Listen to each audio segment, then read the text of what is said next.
Bonjour à vous tous.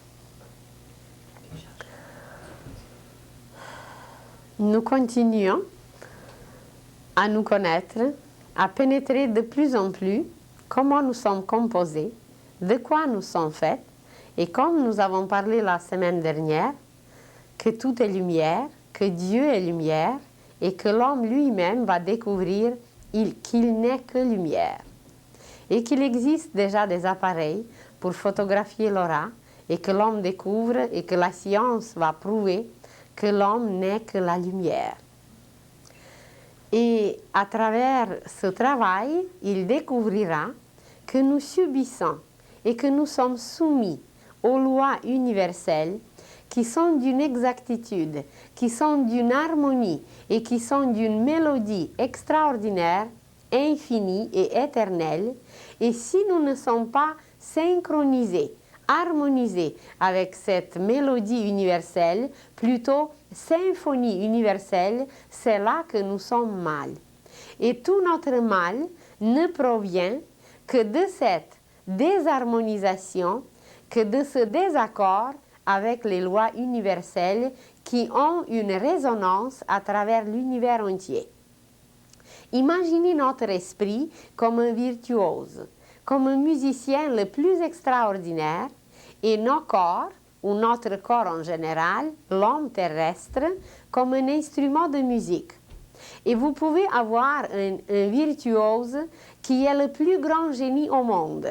Mais si vous lui donnez un piano délabré, si vous lui donnez un violon cassé, évidemment qu'il ne pourra pas faire grand-chose, il ne pourra pas faire sortir des sons harmonieux. Et il s'agit de la même chose quand nous voulons que notre esprit s'exprime à travers nous. Notre esprit, c'est un virtuose absolu. Notre esprit, c'est le plus grand musicien de l'univers. Il connaît toutes les lois, il connaît toute la musique, il connaît tous les instruments et il choisit pour une vie un tel ou un autre instrument. Une fois, nous sommes cordonniers, une autre fois, nous sommes cardinal, une autre fois, nous sommes capitaine d'un bateau, une troisième fois, la mère d'une famille. Et à travers toutes ces manifestations, l'esprit joue sa musique différemment, d'une façon déterminée pour chaque vie. Mais ce qui est indispensable de nous, c'est de bien entretenir le violon, c'est de bien entretenir l'instrument de musique pour que l'esprit puisse se manifester à travers lui, pour qu'il puisse bien jouer sur lui. Et alors, c'est là découvrir la lumière, c'est là de savoir comment agir, c'est là de savoir s'observer, ça veut dire tenir en bon état notre instrument de musique pour que l'esprit joue bien sur lui. Et quand l'esprit va jouer bien, ben c'est le génie, c'est le saint, c'est l'initié, c'est le maître. C'est que nous sommes les maîtres de la situation. D'ailleurs, on utilise très souvent cette expression, cette sagesse populaire qui dit être le maître de la situation. C'est exactement ce qui va arriver, que nous serons non seulement les maîtres d'une petite situation quelconque, mais nous serons les maîtres de toute la situation dans l'univers entier. Quand on va s'harmoniser à la perfection avec ces lois musicales, avec cette harmonie universelle, avec cette symphonie cosmique. Et un peu, pour arriver à être un bon musicien, c'est pour ça que nous voulons nous connaître, c'est pour ça que connais-toi toi-même est très urgent présentement, parce que autrement, nous sommes dans la fausseté. Autrement, comme nous regardons, toute l'humanité est dans la fausseté et dans le mensonge, et rien n'est correct, rien n'est véridique. Et qu'est-ce que ça veut dire être dans le faux? Ça veut dire détruire, travailler sur la destruction et produire tout ce qui détruit. Tandis que qu'est-ce que ça veut dire de jouer bien, d'être harmonieux, de raisonner bien? Pas dans le sens humain, raisonner par le raisonnement, mais raisonner musicalement. Ça veut dire bien refléter les lois cosmiques, être au diapason de ces lois universelles musicales. Alors, c'est là la vérité, c'est là la créativité. Et si nous voulons abandonner le monde symboliquement évidemment, ça veut dire de ne plus être les créatures, mais de devenir des créateurs. Nous serons obligés de maintenir, d'entretenir en bon état nos instruments de musique, nos corps, surtout notre corps physique, mental et sentimental, qui forment ensemble cet instrument de musique à travers lequel l'esprit joue. Mais si vous prenez quelqu'un qui n'a pas le courant de la conscience, vous vous rappelez, on a dit déjà que par exemple, quelqu'un qui a pratiqué, qui a exercé dans le passé le métier d'un bourreau. Imaginez quelqu'un qui a coupé les têtes humaines pendant 40 ans.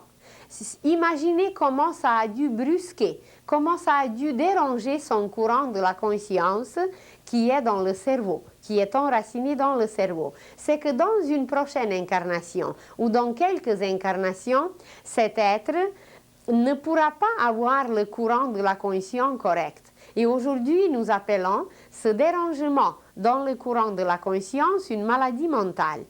Et dans un tel cas, dans le cas de la maladie mentale, qu'est-ce qu'il arrive? C'est que l'esprit, ou l'âme si vous voulez, parce que l'esprit, c'est une lumière tellement intense qu'il pourrait mettre la matière impure, la détruire complètement, la désintégrer. Alors l'esprit se fait une extension, comme nous avons les extensions sur les fils électriques ou autres, et cette extension, c'est l'âme. Et cette extension pénètre en nous comme une lumière blanche, et c'est cette âme qui nous dirige. Mais alors, c'est l'esprit quand même qui régit tout. Et si quelqu'un qui a pratiqué un tel métier, si ce courant de la conscience était trop dérangé, c'est que l'esprit qui est tout omniscient, qui est omniprésent et qui est omnipotent, il ne peut pas jouer parce que le violon est délabré. Ça veut dire que les cordes ne sont pas en ordre, les cordes sont ou cassées ou abîmées, surtout abîmées dans un tel cas, parce que le courant de la conscience est là, mais il est abîmé qu'on ne peut pas jouer sur lui. Quand vous avez un violon avec les cordes, et si les cordes sont abîmées, eh bien, ou il n'y aura aucun son qui va sortir, ou les sons seront faux. Alors, qu'est-ce qu'il arrive aujourd'hui? C'est que nous, premièrement, nous ne sommes même pas au courant que nous avons un professeur, que nous avons une maîtresse. Notre professeur, c'est notre esprit, et notre maîtresse, c'est notre âme. Et que c'est eux qui jouent sur nous. Et à nous, c'est de se soumettre et de les obéir. Mais qu'est-ce qu'il est arrivé? Ce qui est arrivé, c'est la conscience humaine. Vous vous rappelez déjà, on a eu même écrit sur une feuille, conscience, ça veut dire C-O-N, le préfixe qui veut dire avec, plus science. C'est une science intérieure.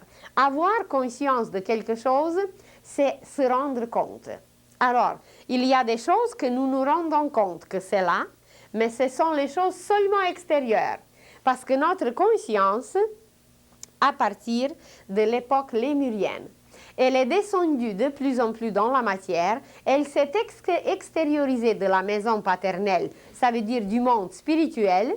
Nous sommes descendus dans la matière et là, nous sommes dans cette conscience limitée, emprisonnée et nous ne voyons pas grand-chose. Et quand on a parlé de la clairvoyance, vous vous rappelez qu'on s'est dit qu'un lien intérieur, une perception intérieure qui nous permettait jadis, on s'approchait d'une rivière et sans la toucher, sans mettre le pied dedans, on savait comment était l'eau, si l'eau était froide, chaude ou tiède. On s'approchait d'un arbre et nos yeux n'étaient pas encore ouverts et notre toucher n'était pas encore développé. On ne pouvait rien sentir par les doigts, mais en s'approchant seulement d'un arbre, on recevait ces vibrations, on communiquait avec les petits esprits de la nature qui travaillaient dedans et on savait, tout simplement par les vibrations, si son écorce était rugueuse ou si elle était plus fine. Alors, voilà, cette perception aujourd'hui est perdue. Elle est effacée de plus en plus et à cause que cette perception est effacée, nous sommes obligés de nous fier à nos cinq sens. Mais nos cinq sens nous montrent, nous dévoilent seulement le côté extérieur des choses. Et le cœur des choses reste caché. Ça veut dire que notre conscience est extériorisée, notre sagesse intérieure, notre science intérieure est limitée parce que nous ne sommes pas liés à la vie des choses. La vie des choses, c'est ce courant de l'âme qui les anime. Mais ce courant de l'âme, nous ne le percevons pas, même pas en nous. Ce que nous percevons, c'est notre corps physique, mais notre corps physique pour l'âme, c'est un manteau d'hiver. Alors imaginez-vous que notre conscience d'aujourd'hui, elle est quelque part dans les poches d'un manteau d'hiver. Notre corps physique est rendu grossier, épais, la conscience obscure, limitée, emprisonnée, et que cette conscience est ténue à tout prix. La conscience humaine, elle est ténue par l'humanité. On a parlé aussi que chaque soir, nous nous déshabillons. Et que quand on se déshabille, alors le manteau d'hiver, c'est le corps physique, la veste, c'est le corps éthérique, la chemise, c'est le corps sentimental, et le sous-vêtement, c'est le corps mental. Et comment nous restons? Nous restons nus. Et qu'est-ce que ça veut dire rester nu? Ça veut dire se purifier par la suite, prendre la douche et pouvoir communier avec l'âme. Même pas communiquer, mais communier. Par la méditation, par la contemplation, par l'identification, par la concentration, par tout ce travail merveilleux, s'unir à l'âme et recevoir les merveilles, les mystères, les connaissances, la vérité d'elle. Mais nous faisons ce travail, nous nous déshabillons, les vêtements sont là, mais nous ne connaissons pas leur symbolisme. Parce que même le vêtement que nous devons animer, quand nous le prenons sur nous, le vêtement devient vivant. Parce que notre aura le traverse. Et vous savez très bien qu'un jour, vous ne pouvez pas supporter une chemise ou une blouse. Pourquoi? Parce que ça ne correspond pas avec quelque chose dans notre aura d'un tel jour. Et vous êtes obligé d'enlever votre chemise, d'enlever votre blouse et de changer de couleur et de prendre une autre robe, un autre vêtement. C'est que nous les animons, nous les vivifions. Alors, la conscience est descendue aujourd'hui et elle se trouve dans le vêtement de l'âme. Le vêtement de l'âme, c'est le corps physique. Le vêtement de l'âme, c'est le corps mental. Le vêtement de l'âme, c'est le corps sentimental. Et notre science intérieure, elle n'est pas dans l'âme qui est la vie, qui souffle la vie, qui nous anime, elle est dans le corps. Regardez comment on se comporte, nous. Et que ce que je vous dis, c'est vrai. Si ce n'était pas vrai, nous garderons nos morts, puisque c'est le corps physique. Et quand l'âme se retire, vous dites, l'âme a rendu quoi? Comment on dit, Françoise? L'âme a rendu... On a rendu son âme? Alors, c'est qu'on a rendu, elle est partie, l'âme, elle est partie, mais est-ce qu'on garde le corps physique? Eh bien, on les enterre. On ne les garde pas.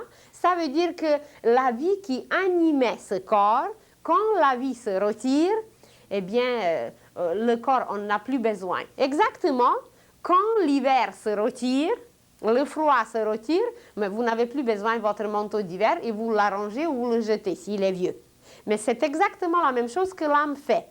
Mais cette conscience, elle est aujourd'hui dans ce corps mortel, dans ce vêtement mortel, que dès que l'âme se retire, dès que la vie se retire, eh bien, on ne s'occupe plus de lui, ou on le brûle, ou on l'enterre. Et toute notre conscience est aujourd'hui à ce niveau du corps physique. Vous vous rappelez peut-être, nous avons déjà parlé comment l'homme est composé. Nous nous sommes dit qu'il est composé du corps physique. Nous nous sommes dit qu'il est composé du corps éthérique,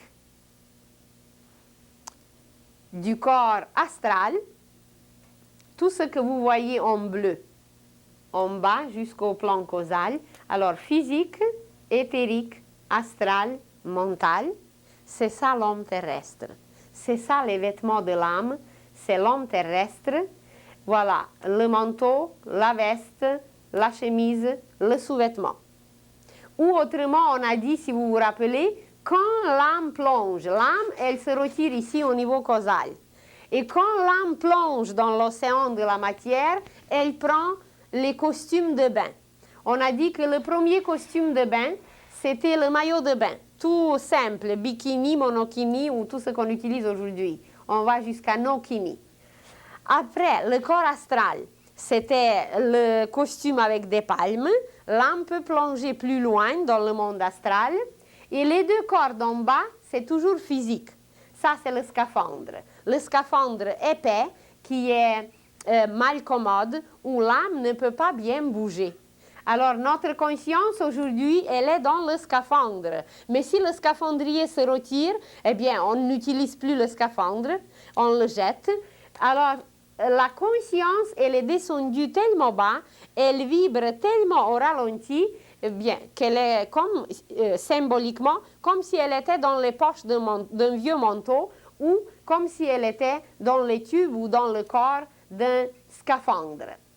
Et cette partie d'en bas, ces corps de l'âme, ce vêtement de l'âme, alors c'est là que notre conscience est rendue et c'est là que l'homme terrestre existe et c'est là qu'il travaille la pensée humaine déformée, le sentiment humain qui déteste, c'est là qu'il travaille les courants vitaux qui meurent et c'est là qu'il travaille, bien qu'il fait quelques actions au niveau physique pour produire les produits de destruction. Mais la vraie vie, c'est à partir du monde causal. La vraie vie, c'est les plans supérieurs, c'est le plan causal, c'est le plan bouddhique et c'est le plan atmique. Ça, c'est les trois plans d'Ao, où il y a le plan de la vérité, le plan atmique, où il y a le plan de l'amour et le plan de la sagesse, le plan causal, parce qu'on s'est dit déjà que Bouddhi, ça n'a rien à voir avec Bouddha. Bouddhi, ça veut dire raison pure et l'amour pur. Alors l'homme céleste que nous allons devenir, c'est ces trois parties d'en haut, c'est ces lumières, mais nous ne les utilisons pas. Imaginez que vous avez dans votre tiroir la laine la plus pure. Vous dites pure laine, c'est ça? Alors vous avez cette pure laine chez vous, mais vous ne l'utilisez pas, vous ne tricotez pas, vous ne tissez pas. Alors si vous ne tissez pas, eh bien, cette laine n'est pas utilisée. Ou une autre image, vous imaginez que c'est le grenier. Et que dans ce grenier en haut, vous avez la sémence en or. Mais cette sémence, si vous ne l'utilisez pas, vous n'avez pas de pain. Vous ne sémez pas et vous n'avez pas de blé. Et vous n'avez pas de pain parce que ça reste stérile. Alors, les lumières sont là, les lumières sont dans l'air, les lumières sont dans le plexus, les lumières sont dans les chakras, les lumières sont partout, mais nous ne les utilisons pas. C'est ça qui est la cause de tous nos malheurs. C'est que nous n'utilisons pas ces matières lumineuses. Pourquoi? Pour tisser les vêtements nouveaux.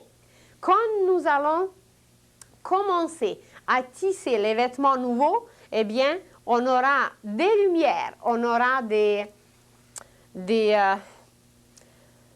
vêtements que le ciel entier va s'émerveiller, comment ils sont beaux, comment ils sont extraordinaires, mais pour l'instant, on ne le fait pas. La laine pure est là, la lumière pure est là, la sémence pure est là, mais on ne les utilise pas. Et alors, de nouveau, cette partie d'en bas, cet homme terrestre, qui est composé des actions, des sentiments et des pensées. Il représente l'homme terrestre qui meurt, évidemment, et qui s'appelle, dans le langage initiatique, personnalité. Notre mental, nos sentiments et nos actions ensemble forment la personnalité. Et si nous regardons dans le dictionnaire, qu'est-ce que ça veut dire persona? Persona, ça veut dire masque, du grec, qui veut dire masque. Et c'est exactement ce qui arrive, c'est que l'âme, quand elle s'incarne dans la matière, quand elle arrive dans l'école terrestre, c'est comme si elle prenait un masque, parce qu'elle vient jouer un rôle. Elle vient apprendre à travers un rôle. Et que voilà, une fois, elle va venir comme un professeur, une autre fois, elle va venir comme un musicien, une troisième fois comme un architecte, une quatrième fois comme un moine, etc. Et chaque fois, elle va prendre un autre masque. Elle va prendre un autre visage. Elle va jouer une autre persona. Persona masque. Donc, notre conscience aujourd'hui, elle ne se trouve pas en artiste, chez l'artiste, dans l'artiste, mais notre conscience se trouve dans le masque. Et si vous étudiez l'histoire, à l'époque de Shakespeare, les acteurs qui venaient jouer sur la scène, ils ne se montraient pas tel qu'il était, mais ils prenaient un masque vrai, et ce masque était extrêmement fin. C'était fait selon leur visage, mais ils se couvraient d'un masque. Tandis que si vous regardez aujourd'hui des masques qu'on expose dans les vitrines, c'est des horreurs. C'est que les enfants ne peuvent plus dormir après dès qu'ils ont vu un masque d'aujourd'hui. Mais jadis, les masques étaient raffinés, les masques étaient beaucoup mieux faits. Et alors, la conscience humaine aujourd'hui est descendue dans le masque. C'est pas l'acteur, c'est pas le joueur qui décide quelque chose, c'est le masque qui décide, c'est le manteau qui décide, c'est le scaphandre qui décide. Ça veut dire cette personne, ce masque qui est animé par l'âme, et dès que l'âme se retire, ça devient le cadavre. Alors le cadavre animé, c'est là que notre conscience se trouve aujourd'hui, et dans le langage initiatique, on l'appelle la personnalité. Et qu'est-ce qu'elle fait, cette chère personnalité? Eh bien, c'est elle qui fausse. Puisque c'est le musicien qui doit donner le ton, puisque c'est le virtuose, ça veut dire l'esprit, qui doit nous donner le vrai ton, parce que c'est lui qui connaît les lois universelles de la musique et de la symphonie universelle, et comme la conscience, elle s'est éloignée, elle s'est éloignée, elle s'est éloignée de plus en plus dans ce vêtement de l'âme qui est animé seulement par elle, c'est qu'elle n'a pas celui qui donne le ton exact, qui donne le son exact, donc elle est dans le faux. Elle est dans la fausseté, elle est dans le mensonge, elle est dans les ténèbres. Ça veut dire, elle n'est pas dans la lumière, elle n'est pas dans la loi universelle, elle est dans le faux. Et regardons l'humanité entière où nous nous trouvons aujourd'hui. Qu'est-ce que ça veut dire faux? Ça veut dire destruction. Et qu'est-ce que ça veut dire vrai? Ça veut dire création. Même pas construction. Parce que si nous construisons quelque chose, ça subit la loi des cycles. Et par la loi des cycles, la construction est détruite. Mais si nous sommes dans la création, eh bien, ça c'est tout à fait une autre affaire. Nous sommes capables de créer des œuvres universelles et éternelles. Alors, où est notre conscience aujourd'hui? Elle est dans la personnalité, qui est cette partie terrestre de l'homme. Elle est dans la personnalité, elle est dans le masque. La personnalité, c'est cette partie que vous voyez en bleu, c'est cette partie qui représente l'homme terrestre. Et c'est la personnalité qui fausse. Et les maîtres l'appellent la servante.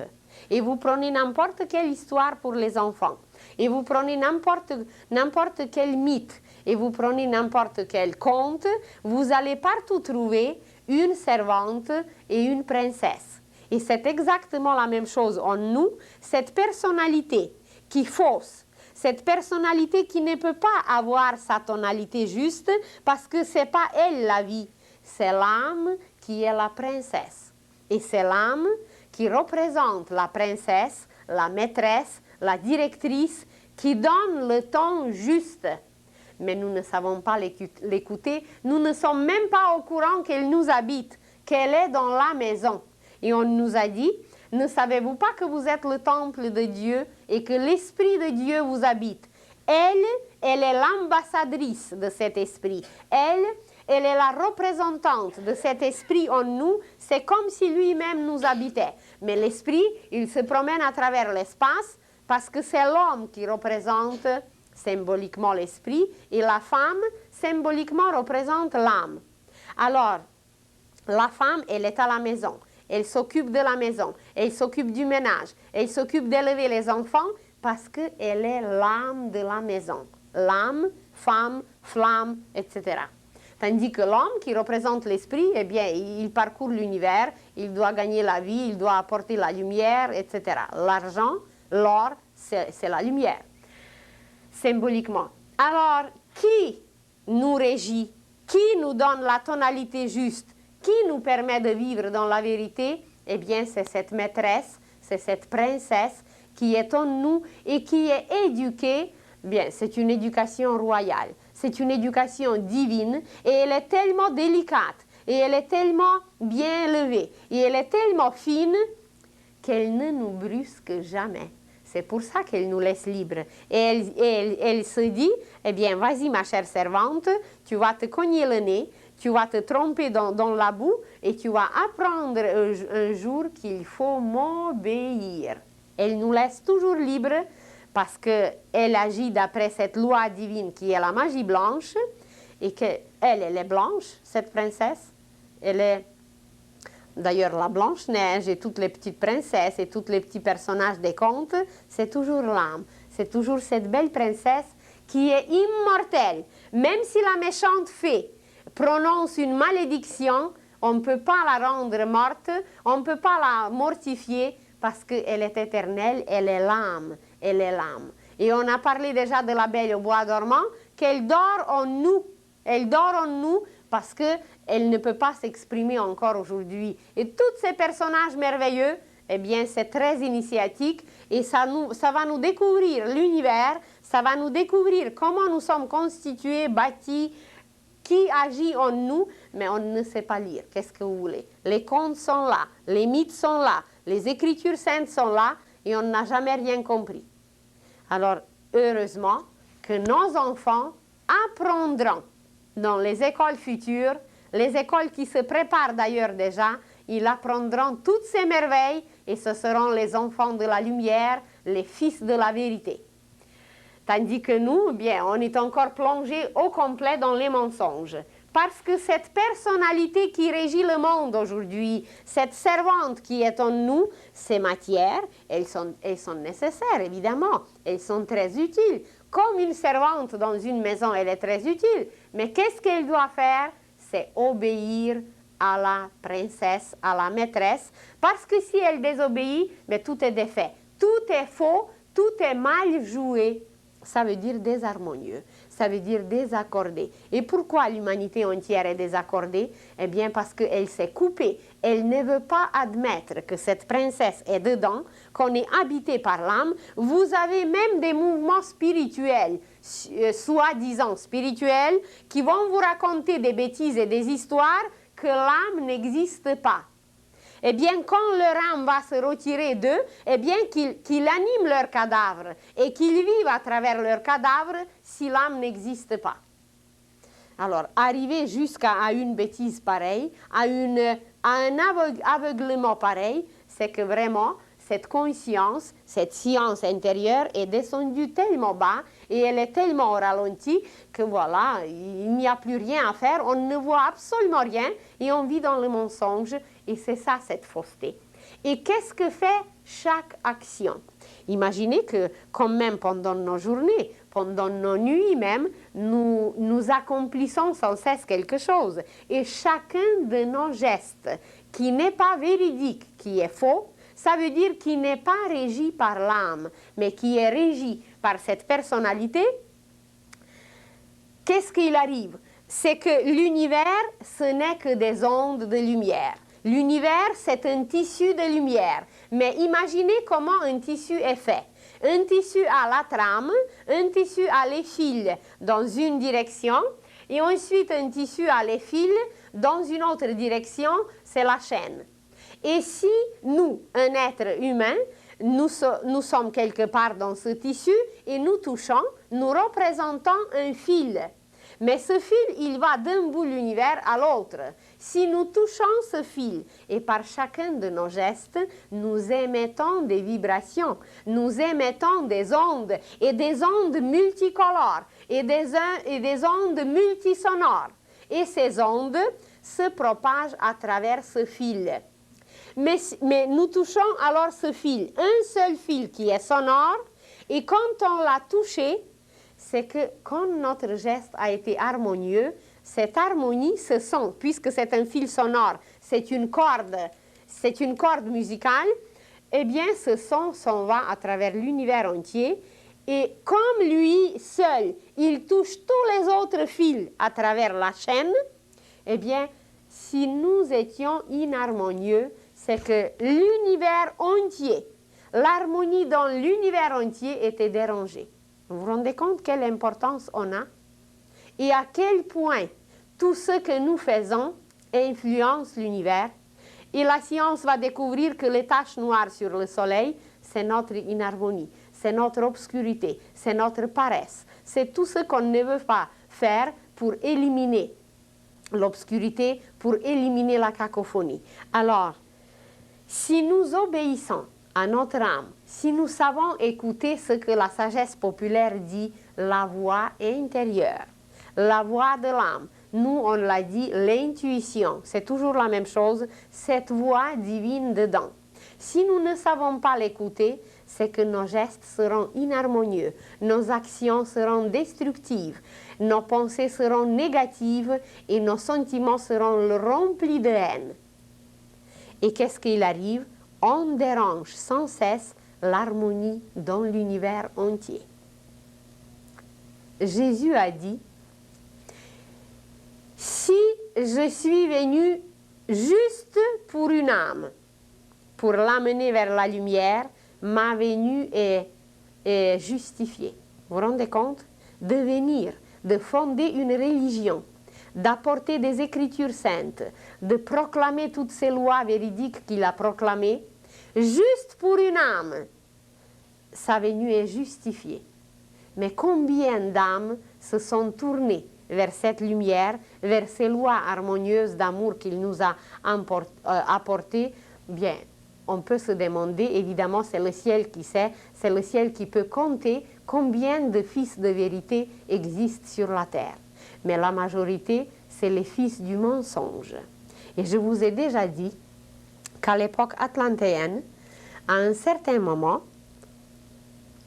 le mal était tellement propagé, ça veut dire la personnalité était tellement forte, la conscience est descendue tellement bas, que le mal a pris dessus, temporairement évidemment, sur le bien.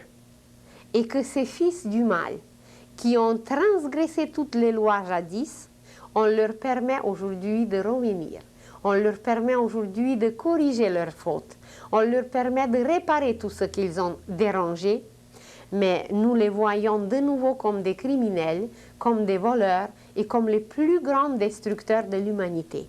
Il y a peut-être quelques-uns qui se sont repentis, il y a quelques-uns qui sont arrivés à la vérité, mais les autres continuent à fausser l'humanité entière. Et c'est un peu à cause de leur venue, à cause de cette vague des fils du mal, que nous voyons aujourd'hui toutes ces perturbations, et que non seulement les perturbations, c'est déjà la conséquence. Les perturbations sur les humains, les maladies, le cancer, tout ce dont nous sommes les témoins, c'est la conséquence sur les humains. Mais avant tout, c'est la nature qui est perturbée. Avant tout, c'est les forêts qu'on détruit. Avant tout, c'est qu'on engendre des germes maladifs nouveaux que la Terre n'a jamais connus. L'humanité, les scientifiques vont découvrir des bibites et des microbes qui n'ont jamais existé sur la Terre. D'ailleurs, c'est déjà là. On a découvert en Afrique quelque chose qui n'a jamais existé et ça ronge la chair humaine, ça fait tomber la chair humaine et ça pulvérise la chair. Et incurable en apparence. Mais qu'est-ce que peut guérir tout? Seule la lumière. Et quand on aura la lumière, à travers la lumière de l'aura, c'est ça que le guérisseur fait. Il guérit par la lumière divine qui le traverse. Alors, où on est rendu? Eh bien, nous sommes rendus au degré de ce masque, de cette persona, qui est le vêtement de l'âme. Le vêtement est indispensable, c'est comme les gants Si vous voulez faire quelque chose où on ne peut pas toucher par la peau directement, on prend les gants, on prend un outil. Alors, c'est très bien les outils. On a des couteaux. Mais avec un couteau, vous pouvez couper le pain, vous pouvez utiliser très bien un couteau, mais vous pouvez tuer un homme aussi. Alors, c'est la même chose avec la conscience qui passe par la personnalité, qu'on peut détruire l'humanité, comme on peut bâtir un jardin divin sur la terre. Et cette servante, cette connaissance qu'elle est là en nous, elle est reliée avec tout ce que l'Église nous a présenté, parce que il ne faut pas croire qu'il existe le diable extérieur. Il n'y a pas de diable extérieur, c'est en nous. Cette fausseté, c'est l'ombre. Ça veut dire ce n'est pas la lumière, c'est opaque, c'est ténébreux et c'est ça le diable. Le diable, ce n'est pas la lumière, mais c'est l'ombre. Et qui l'a créé? Eh bien, nous-mêmes. Par quoi? Par nos transgressions. Et qui peut nous libérer? Nous-mêmes. Nous sommes les meilleurs exorcistes, nous-mêmes. Si on se met au travail, si on n'est plus paresseux, si on recherche la lumière, eh bien, on s'exorcise, on maîtrise notre chère servante et on l'oblige d'obéir. Et quand elle obéit, elle fait son travail à merveille parce qu'elle est encore nécessaire pour l'âme. Jusqu'à ce qu'on va s'incarner sur la terre, elle est nécessaire pour l'âme. Et qu'est-ce qu'il va arriver après? Après, la lumière l'absorbera. Elle va disparaître, mais là, on ne se réincarnera plus. Mais même la servante, elle doit être si bien éduquée, ça veut dire notre personnalité, nous devons maîtriser nos pensées, pas n'importe quelle pensée, laisser maintenant flotter et aller blesser les autres. Pas n'importe quel sentiment, parce que la servante veut détester quelqu'un, alors hop, on va détester et détruire tout le monde. Et la servante veut couper les têtes de tout le monde, et on lui permet de couper les têtes de tout le monde. Eh bien, de commencer à l'éduquer, de lui expliquer, ma chère servante, ça ne se fait pas comme ça. Parce que même si tu coupes la tête, l'âme continue à vivre. Et à travers la tête, à travers le corps, l'âme travaille la qualité. L'âme acquiert des vertus, des saveurs, des sucres, exactement comme un fruit. Et alors, comment l'éduquer, cette chère servante? Eh bien, c'est qu'il faut être conscient que c'est la maîtresse, que c'est la princesse qui décide tout et qui doit tout décider. Et qu'est-ce qu'elle peut décider? Les œuvres durables, les œuvres éternelles. Son but ne sera jamais ici dans la matière pour 2 semaines, pour 2 ans, pour 20 ans. Son but, c'est qu'est-ce que je vais retirer à travers mon action d'ici 2000 ans, d'ici 20 000 ans. Si je me concentre sur une voiture, eh bien, elle est nécessaire, évidemment, mais je ne l'aurai pas d'ici 2000 ans. Donc, il faut se concentrer. Et de cette voiture, je peux retirer aucun sucre, aucune saveur, comme un fruit qui veut devenir mûr. S'il se concentrait sur les bibites et sur les vers qui rongent ses racines, eh bien, il ne deviendra jamais mûr, il ne deviendra jamais succulent. Le fruit se concentre sur la lumière. Et c'est de la lumière qu'il reçoit la chaleur, la vie, les sucres et tout, même transformé et passé par les racines. Mais c'est toujours la lumière. Alors, à nous aussi, savoir où placer notre but. Et qu'est-ce qu'on nous a dit dans les Écritures saintes? Demandez le royaume de Dieu sur la terre et le reste vous sera donné en surcroît. Mais qu'est-ce que mon Dieu on a à demander d'autre chose? Pourquoi on a besoin de demander un paquet de cigarettes? Pourquoi on a besoin de demander de tuer un tel ou un tel? Pourquoi on ne se concentre pas sur l'essentiel? Demandons-le et puis vérifions-le. C'est ça que la personnalité ne sait pas faire, puisqu'elle vit dans le faux, elle ne sait pas vérifier. Elle n'a pas le temps. Eh bien, il faut qu'elle trouve le temps, parce que le temps, c'est l'esprit. Et on ne savait pas que le temps, c'est l'esprit. Alors, le temps est devenu Dieu, et Dieu du temps, c'est l'argent. Eh bien, on est dans le faux. Parce que c'est pas cette lumière condensée qu'il faut chercher, c'est qu'il faut chercher une autre lumière qui est perpétuelle, éternelle, et pas celle qui noircit en bas. Alors, le but de l'âme, c'est l'éternité, c'est l'espace, c'est la beauté, c'est la splendeur, c'est la lumière, c'est l'amour. Et si nous plaçons notre but en haut, et si nous commençons à travailler avec ce but, c'est que nous devenons immédiatement, aujourd'hui même, comme un fruit qui veut devenir mûr.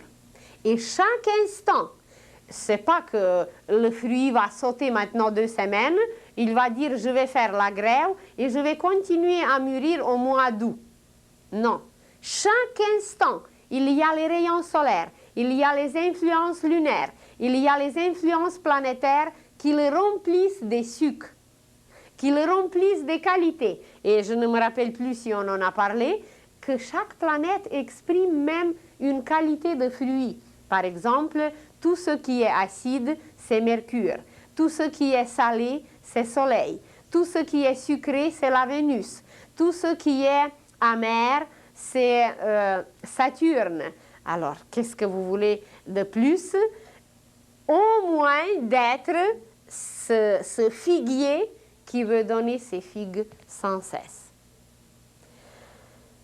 Et en quoi elle nous tient, cette personnalité? Puisqu'elle est dans le faux, puisqu'elle elle ne joue pas la vraie musique, parce que ce n'est pas elle d'ailleurs qui joue, c'est l'âme qui joue. Puisqu'elle ne mûrit pas, puisqu'elle est toujours amère, toujours mécontente, toujours acide, alors c'est à nous de se rendre compte et de se dire, eh bien, puisque je suis habitée par cette princesse, mais il faut que j'apprenne à l'écouter. Parce que cette personnalité, il nous entretient dans une loi qui s'appelle la loi de la fatalité. La loi de la fatalité, c'est que nous ne dirigeons rien. Nous ne sommes pas les directeurs, nous ne sommes pas les capitaines, et ici sur la Terre, ou ailleurs dans l'océan cosmique, nous sommes toujours dans une petite barque. Et puisque nous ne savons pas où est notre but, où est le port, où nous devons nous diriger, c'est que nous ne possédons même pas la boussole, puisque nous ne connaissons pas la direction. Et vous dites une expression qui est très juste, vous dites quelqu'un qui est déboussolé. Eh bien, c'est ça qui arrive, c'est que dès qu'il arrive une petite vague, on est jeté dehors. Et c'est raté. C'est raté parce qu'on ne sait pas diriger, on ne connaît pas la direction, on ne maîtrise pas la situation. Et voilà, nous, cette servante, évidemment, elle est jetée dehors chaque fois. Parce que c'est la loi de la destinée, c'est la loi de la fatalité, c'est l'ignorance. Et l'ignorance nous tient, les yeux fermés, les yeux bornés, les yeux bandés, et que voilà, on ne voit rien, on ne s'aperçoit de rien, et on vit dans l'ignorance, dans l'obscurité, et c'est un état de conscience qui s'appelle enfer. L'enfer, ce n'est pas un endroit, c'est un état de conscience. Et quand est-ce qu'on va sortir de cet état? Eh bien, on va sortir de cet état quand on va reconnaître notre maîtresse, notre princesse, et on va subir sa loi, on va se soumettre. Soumettre, ça veut dire être sous un maître. Elle, la maîtresse, l'esprit maître, être sous sa direction, et ça va être non l'ignorance, mais la connaissance. Et la loi qui dirige la connaissance, c'est la providence. Et aussi, ici la partie den, D-E-N, ça veut dire Dieu. Den, en langue slave, veut dire lumière, veut dire jour. Alors, et la lumière fut, ça veut dire que voilà, la loi de la providence a commencé à agir. Mais le petit bateau avec le petit bonhomme s'est éloigné, s'est éloigné, s'est éloigné, et il a complètement perdu la lumière, et voilà, il est jeté chaque fois dehors. Si vous êtes dans la mer, et vous criez au secours parce que quelque chose vous arrive, qu'est-ce que c'est qui est la première chose à faire pour être perçu? Eh bien, c'est d'avoir la lumière. Si on ne l'a pas, on n'aura rien, on n'aura pas de l'aide. Alors, la fatalité se transforme en providence mais on ne peut gouverner que ce qu'on connaît.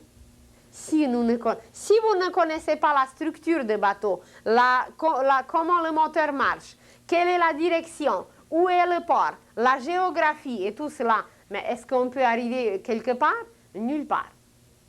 Et nous sommes dans cette situation qu'on ne connaît pas et qu'on ne se connaît pas.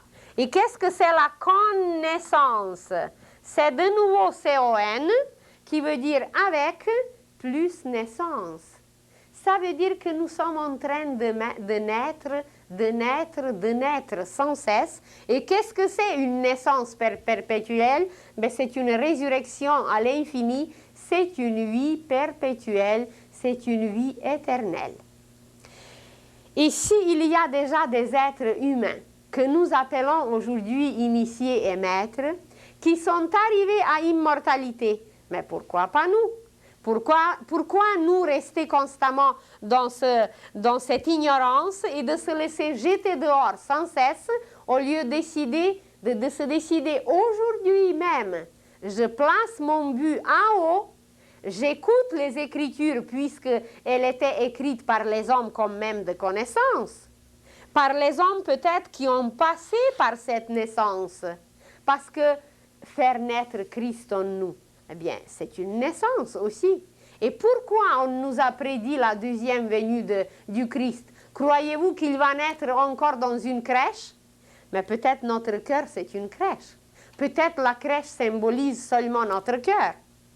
Alors c'est là qu'il faut lui préparer aujourd'hui la place, c'est dans notre cœur, parce qu'il ne viendra plus extérieurement, il viendra du dedans. Il va naître dedans. Et dans la science initiatique, cette deuxième venue du Christ s'appelle la deuxième naissance. Et avec la deuxième naissance, nous pouvons y arriver seulement par la connaissance. Connais-toi toi-même et tu connaîtras l'univers entier. Et la connaissance, c'est la providence, ça veut dire la loi de Dieu. Se donne ici, vie, c'est voir, vie, c'est aussi lumière. Il existe un mot slave qui veut dire videli. Ça veut dire vu, voir. Videlinata, ça veut dire lumière éternelle du soleil spirituel. Voyez, c'est là, dedans cette lumière. Mais il faut se soumettre à la loi de la providence. Il faut obéir à l'âme. Et comment l'écouter? On l'a dit déjà, par la voie de l'intuition.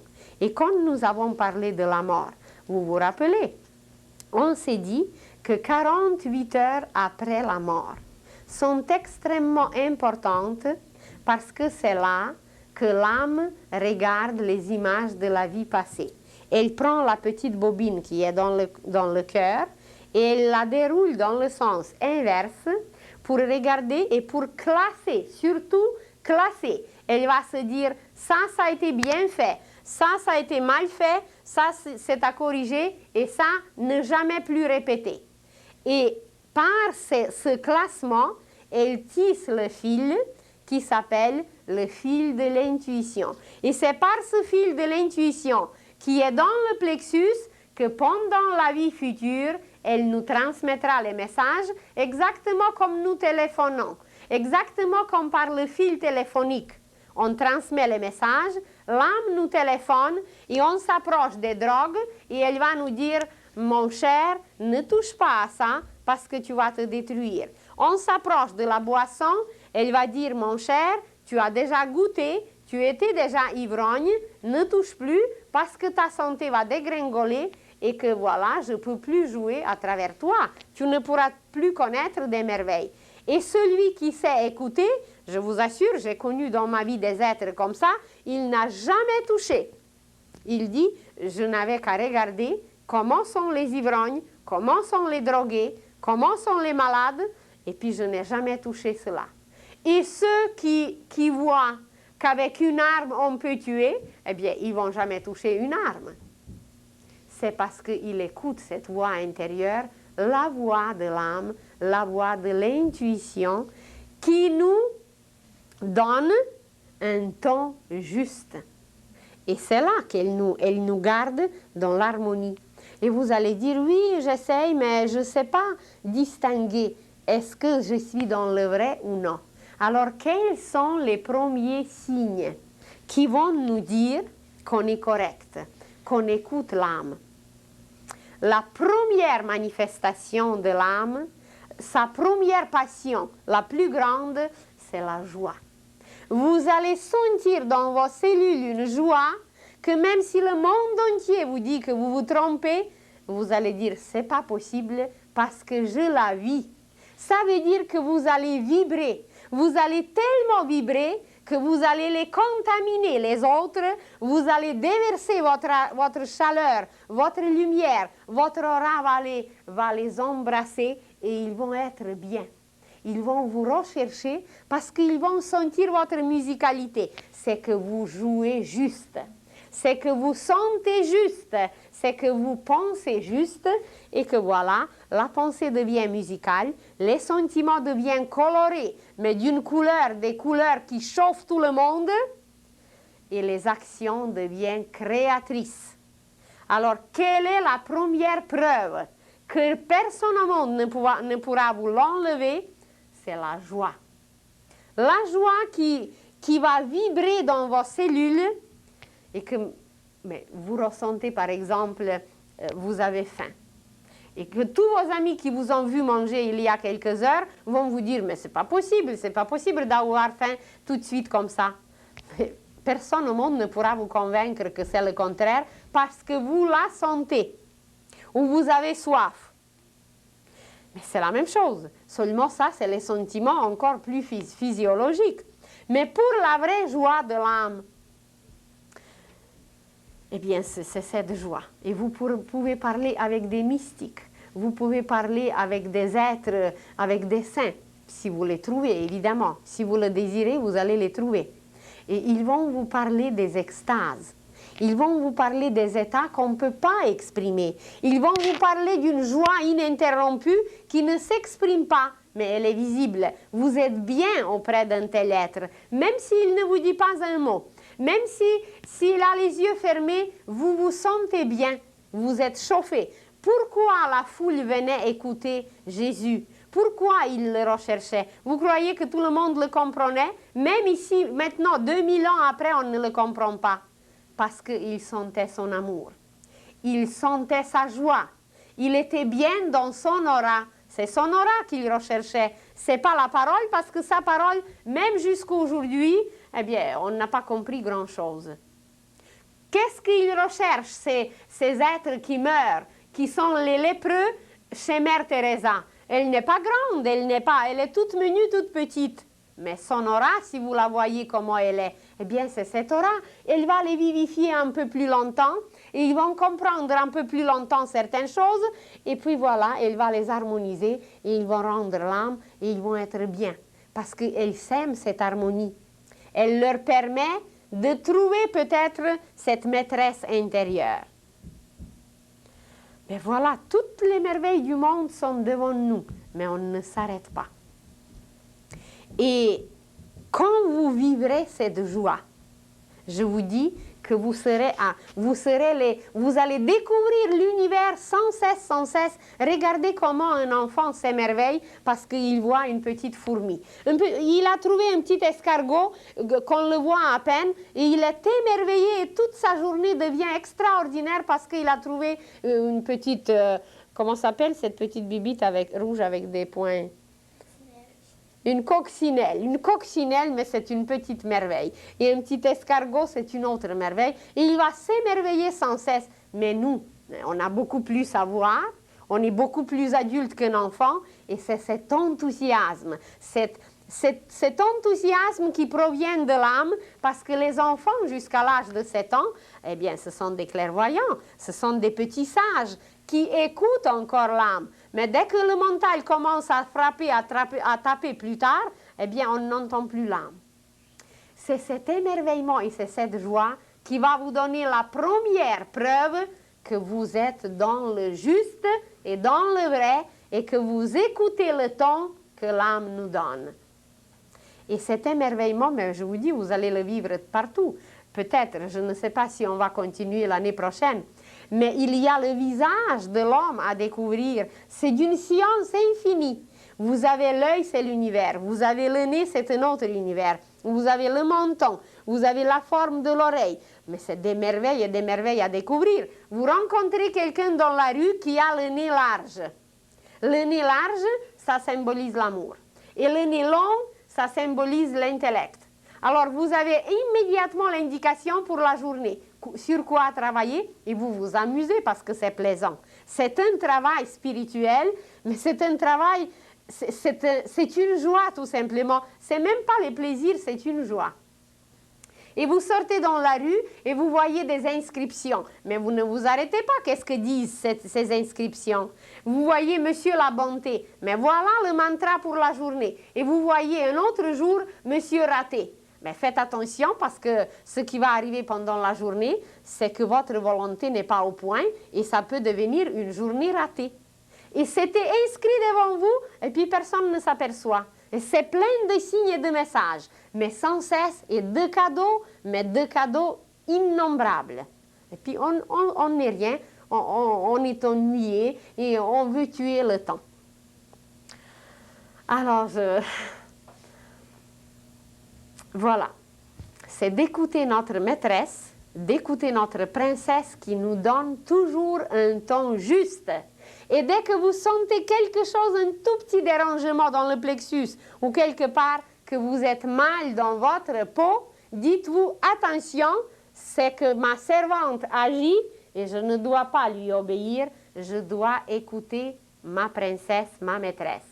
Et le lendemain, vous écoutez de nouveau le matin. Et après-demain, de nouveau, jusqu'à ce que vous vous sentez bien et vous êtes en joie, mais dans une joie divine.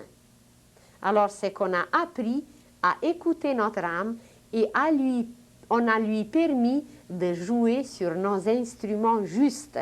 Et quand il va jouer juste, eh bien, c'est ça la joie. Regardez un musicien, comment il est joyeux quand il joue juste, quand il donne un concert merveilleux. Alors, observez-vous un peu, regardez autour de vous un peu. Par l'observation, on peut éduquer l'âme. On peut éduquer la personnalité et on peut la rendre une bonne servante de l'âme. Observez très bien et retirez chaque fois une conclusion. Qui parle en moi? Qui me pousse à agir? Est-ce que cette tonalité est juste ou non? Et s'il y a quelque chose indécis, hésitant, dérangeant, eh bien c'est qu'on est dans le faux. Alors, qui on doit écouter? C'est cette âme.